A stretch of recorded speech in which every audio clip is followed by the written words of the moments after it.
looking at this Georgia team, obviously we had no question that they were going to beat Vandy. They were a 35-point favorite, but they almost doubled that. And 62-0. Nobody else is beating Vandy quite that bad. So it was just a day to get a ton of guys reps, see some young guys. I think 9 different players carried the ball out of the backfield. Obviously, Stetson Bennett was able to get into the game. I don't know if Carson Beck did as well, but get their reps against Vandy. So it was one of those kind of days.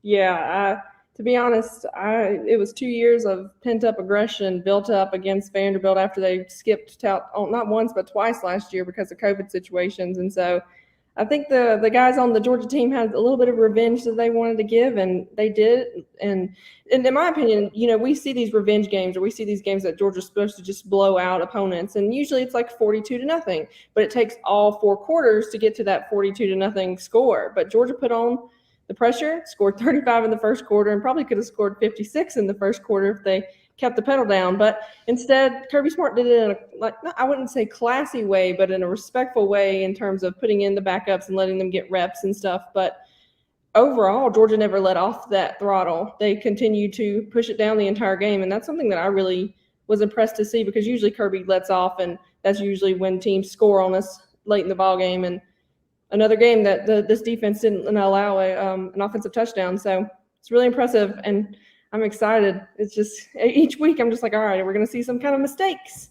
Nope, not yet. So hopefully we'll continue this and keep it up. So the big news has to be the return of Tykee Smith and Darnell Washington at defense back, and of course with Washington at tight end. So they're coming up just in time to face one of the best teams in the country. Yeah, having Tykee Smith in the secondary is just going to give another element of experience that group needs. If I had to say that the defense had any kind of weakness, it would have been the secondary. But after the way that they performed against Vandy with 5 or 6 pass breakups, 2 interceptions, and then holding Vanderbilt to like 28 yards through the air, I was really proud of how they stepped up, regardless of who was in that game. But having a guy like Tykee Smith, who is a veteran, who knows how to run a secondary, is just going to do nothing but help their confidence out.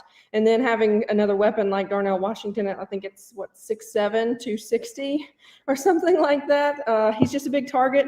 He's going to draw some eyes, and even though he hasn't been playing, I guarantee you Sam Pittman's going to have him circled on the list of people who to like watch out for, which in my opinion, seeing Brock Bowers, I would have him circled as well. But with the 2 of them, it's going to be hard to pick who you're going to really cover, because they're both really, really impressive. I'm excited to see them in a 2 tight end set. So